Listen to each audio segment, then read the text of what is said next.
ತುಂಬಾನೇ ಜಾಸ್ತಿ ಆಗ್ತಿರುವಂತದ್ದು ಪುರುಷ ಬಂಜೇತನ. ಇದಕ್ಕೆ ಕಾರಣಗಳೇನಿರಬಹುದು ಅಂತ ಹೇಳಿದ್ರೆ ಸ್ಮೋಕಿಂಗ್ ಮತ್ತೆ ಆಲ್ಕೋಹಾಲ್. ಎರೆಕ್ಟೈಲ್ ಡಿಸ್ಫಂಕ್ಷನ್ ಆಗಿ ಕಾಣಿಸ್ಕೊಳ್ಬಹುದು, ಎಜಾಕ್ಯುಲೇಷನ್ ಅಲ್ಲಿ ತೊಂದರೆ ಇರಬಹುದು. ವೀರ್ಯದ ಪರೀಕ್ಷೆ ಮಾಡಿದಾಗ ಅನಾಲಿಸಿಸ್ ಅಲ್ಲಿ ಹಲವಾರು ತೊಂದರೆಗಳು ಕಾಣಿಸ್ಕೊಳ್ಬಹುದು. ಸ್ಮೋಕಿಂಗ್ ಇಂದ ಸ್ಪರ್ಮ್ ಅಲ್ಲಿ ಇರುವಂತಹ DNA ಏನಿರುತ್ತೆ ಅದು ತುಂಬಾನೇ ಡ್ಯಾಮೇಜ್ ಆಗಿರುವಂತದ್ದು. ಡಿಸ್ಆರ್ಗನೈಸ್ಡ್ DNA ಸ್ಪರ್ಮ್ ಅಲ್ಲಿ ಆಗೋದಿಕ್ಕೆ one of the reason smoking. ಎಲ್ಲಿ ಸಕ್ಕರೆ ಕಾಯಿಲೆ ಇದೆ, ಎಲ್ಲಿ ಶುಗರ್ ಲೆವೆಲ್ಸ್ ಜಾಸ್ತಿ ಇದೆ, ಡಯಾಬಿಟಿಸ್ ಮೆಲೈಟಸ್ ಇದೆ, ಅಲ್ಲೂ ಕೂಡ ಪುರುಷ ಬಂಜೇತನ ಕಾಣಿಸ್ಕೊಳ್ತದೆ. ಜನರಲ್ ಆಗಿನೇ ಏಜ್ ಇಂದ ವೀರ್ಯದ ಹೆಲ್ತ್ ಏನಿದೆ ಅದು ಕಡಿಮೆ ಆಗ್ತಾ ಇರುತ್ತೆ. ಅದರ ಜೊತೆ ಅವರಿಗೆ ಡಯಾಬಿಟಿಸ್ ಮೆಲೈಟಸ್ ಕೂಡ ಸೇರ್ಕೊಂತು ಅಂತ ಹೇಳಿದ್ರೆ ಇನ್ನೂ ತೊಂದರೆಗಳಾಗುವಂತ ಸಾಧ್ಯತೆಗಳು ಇರುತ್ತೆ. DNA ಫ್ರಾಗ್ಮೆಂಟೇಷನ್ ಅಲ್ಲಿ ಏನಾದ್ರೂ ಇಫೆಕ್ಟ್ಸ್ ಗಳಿತ್ತು, ರಾತ್ರಿ 2 ಗಂಟೆಗೆ 3 ಗಂಟೆಗೆ ನಿದ್ರೆ ಮಾಡುವಂಥದ್ದು ಅಥವಾ ವ್ಯಾಯಾಮ ಮಾಡದೇ ಇರುವಂತದ್ದು ಅಂತ ಹೇಳಿದ್ರೆ ಅಂತ ಸಂದರ್ಭದಲ್ಲಿ ಮಿಸ್ಕ್ಯಾರೇಜ್ ಆಗುವಂತ ಸಾಧ್ಯತೆಗಳು ತುಂಬಾ ಇರುತ್ತೆ.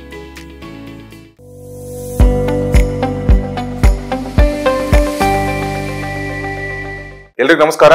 ನಾನು ನಿಮ್ಮ ಡಾಕ್ಟರ್ ಶರತ್ ಕುಲಕರ್ಣಿ, ಆಯುರ್ವೇದ ತಜ್ಞ, ಜೀವೋತ್ತಮ ಹೆಲ್ತ್ ಆಯುರ್ವೇದ ಕೇಂದ್ರ, ಬನ್ನೇರುಘಟ್ಟ ರಸ್ತೆ, ಬೆಂಗಳೂರು. ಇತ್ತೀಚೆಗೆ ಹೆಚ್ಚಾಗ್ತಿರುವಂತಹ ಕೇಸಸ್ಗಳು, ನಾನು ಹೇಳ್ತಿರುವಂಥದ್ದು ಪೇಷಂಟ್ ಕೇಸಸ್ಗಳು ಯಾವುದು ಸರ್ ಅಂತ ಕೇಳಿದ್ರೆ ಪುರುಷ ಬಂಜೇತನ ಅಥವಾ ಮೇಲ್ ಇನ್ಫರ್ಟಿಲಿಟಿ. ಸೊ ಇವತ್ತಿನ ಈ ಸಂಚಿಕೆಯಲ್ಲಿ ನಾನು ನಿಮಗೆ ಈ ಮೇಲ್ ಇನ್ಫರ್ಟಿಲಿಟಿ ಬಗ್ಗೆ ಸಂಕ್ಷಿಪ್ತವಾದಂತಹ ಮಾಹಿತಿಯನ್ನ ಕೊಡೋದಕ್ಕಿಲ್ಲಿದ್ದೇನೆ.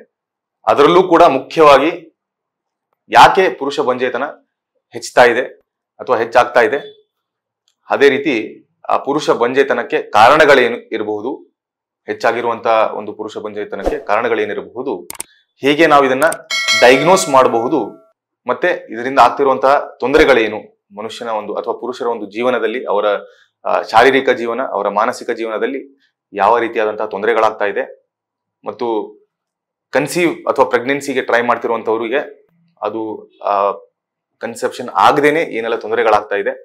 ಅದೇ ರೀತಿ ನಾವು ಆಯುರ್ವೇದದ ಪ್ರಕಾರ ಹೇಗೆ ಅಥವಾ ಯಾವ ಯಾವ ರೀತಿಯಿಂದ ಇದನ್ನ ನಾವು ನಿವಾರಣೆ ಮಾಡ್ಕೊಳ್ಬಹುದು ಅಂತ ನಾನು ನಿಮ್ಗೆ ತಿಳಿಸ್ಕೊಡ್ತೇನೆ.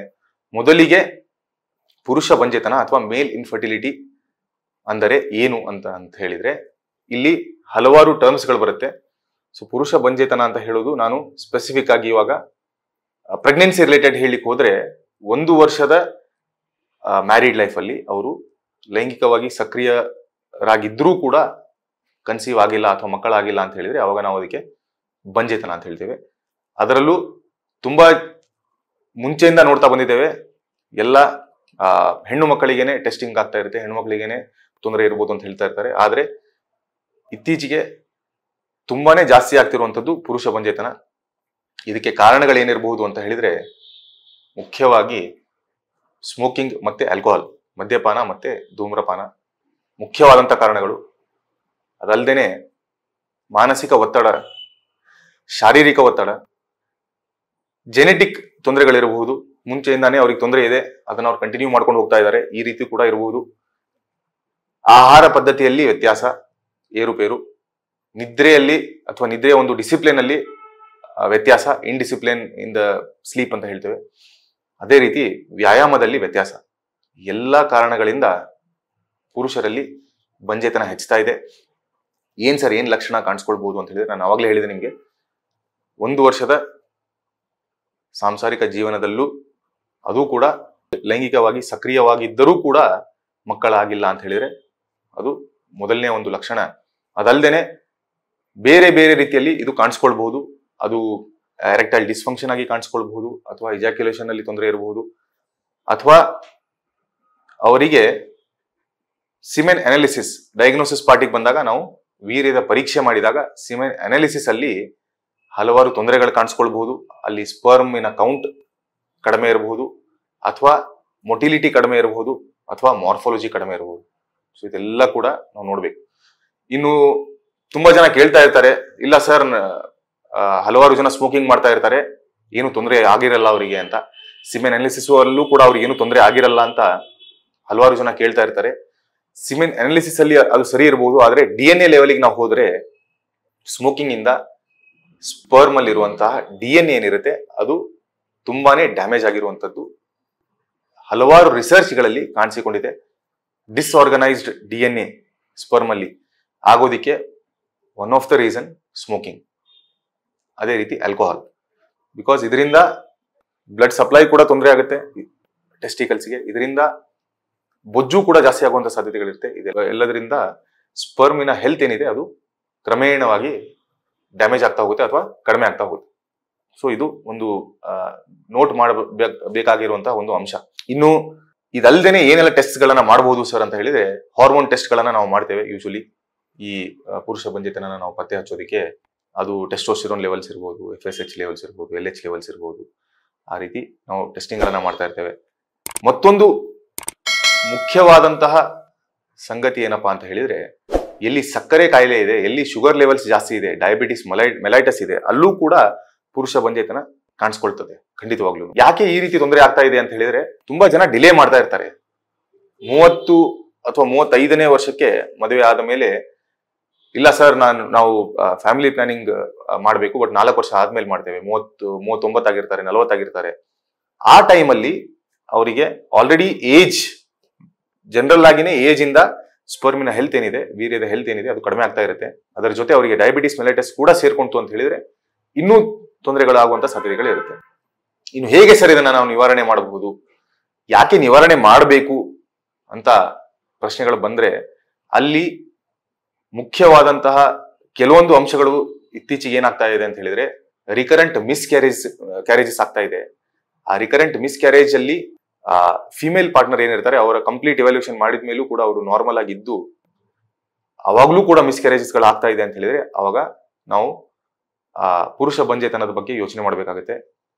ನಾನು ಅವಾಗಲೇ ಹೇಳ್ತಿದ್ದೆ ನಿಮಗೆ, ಆ ಸ್ಪರ್ಮಲ್ಲಿ ಇರುವಂತಹ ಸ್ಪರ್ಮಿನ ಮಾರ್ಫಾಲಜಿ ಏನಾದರೂ ಹೆಚ್ಚು ಕಡಿಮೆ ಆಗಿತ್ತು, ಅಥವಾ ಅಲ್ಲಿ ಡಿಫೆಕ್ಟ್ಸ್ ಗಳಿತ್ತು, DNA ಲೆವೆಲ್ಗೆ ಡಿಫೆಕ್ಟ್ಸ್ ಗಳಿತ್ತು, DNA ಫ್ರಾಗ್ಮೆಂಟೇಶನ್ ಅಲ್ಲಿ ಏನಾದರೂ ಡಿಫೆಕ್ಟ್ಸ್ ಗಳಿತ್ತು ಅಂತ ಹೇಳಿದ್ರೆ, ಅಂತ ಸಂದರ್ಭದಲ್ಲಿ ಮಿಸ್ಕ್ಯಾರೇಜ್ ಆಗುವಂತ ಸಾಧ್ಯತೆಗಳು ತುಂಬಾ ಇರುತ್ತೆ. ಸೊ ಯಾರೆಲ್ಲ ಗರ್ಭಧಾರಣೆಗೆ ಪ್ಲಾನ್ ಮಾಡ್ತಾ ಇರ್ತೀರಾ ಕಪಲ್ಸ್, ಅಲ್ಲಿ ಆಯುರ್ವೇದದಲ್ಲಿ ತುಂಬಾ ಕ್ಲಿಯರ್ ಆಗಿ ಪ್ರೀ ಕನ್ಸೆಪ್ಷನಲ್ ಕೇರ್ ಇದೆ.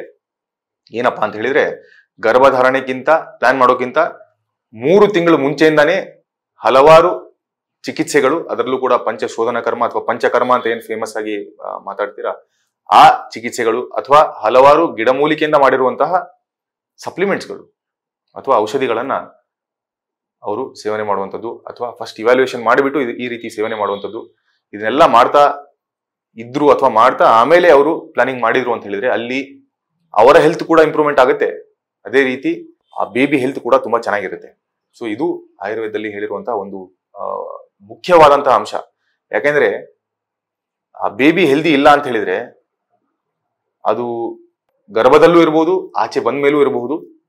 ಹೆಲ್ದಿ ಇಲ್ಲ ಅಂತ ಹೇಳಿದ್ರೆ ಹಲವಾರು ತೊಂದರೆಗಳಾಗುವಂತ ಸಾಧ್ಯತೆಗಳಿರುತ್ತೆ ಬೇಬಿಗೆ.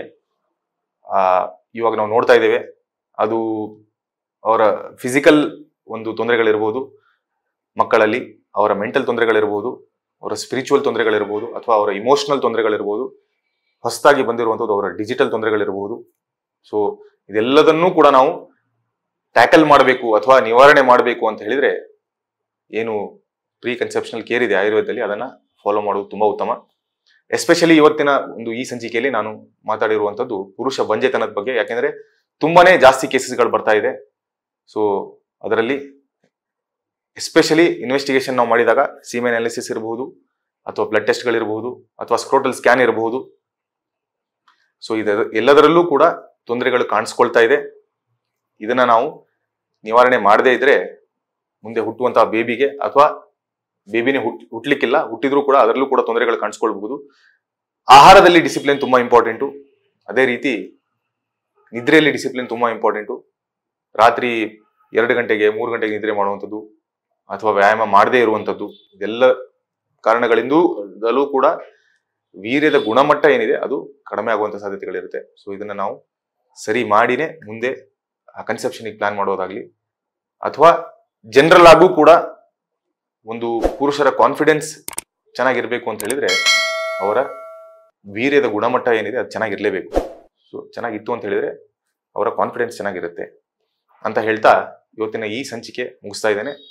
ಮುಂಬರುವ ಸಂಚಿಕೆಗಳಲ್ಲಿ ಮತ್ತೊಂದಿಷ್ಟು ಆರೋಗ್ಯಕ್ಕೆ ಸಂಬಂಧಪಟ್ಟಂತಹ ಸಲಹೆಗಳನ್ನ ತಗೊಂಡು ಬಂದ್ಬಿಟ್ಟು ನಿಮ್ಮ ಮುಂದೆ ಬರ್ತೇನೆ. ಅಲ್ಲಿವರೆಗೂ ಎಲ್ಲರೂ ಕೂಡ ನಗ್ತಾ ಇರಿ ಮತ್ತು ಸ್ವಸ್ಥರಾಗಿರಿ. ನಮಸ್ಕಾರ. ಲೇಟೆಸ್ಟ್ ಹಾಗೂ ಇಂಟ್ರೆಸ್ಟಿಂಗ್ ಸುದ್ದಿಗಳಿಗಾಗಿ ಬಾಸ್ ಟಿವಿ ಕನ್ನಡ ಚಾನೆಲ್ನ ಸಬ್ಸ್ಕ್ರೈಬ್ ಮಾಡಿ, ಹಾಗೆಯೇ ಬೆಲ್ ಐಕಾನ್ ಪ್ರೆಸ್ ಮಾಡಿ. ಇದರ ಜೊತೆಗೆ ಫೇಸ್ಬುಕ್, ಇನ್ಸ್ಟಾಗ್ರಾಮ್, ಎಕ್ಸ್ ನಲ್ಲೂ ಮಿಸ್ ಮಾಡದೆ ಫಾಲೋ ಮಾಡಿ.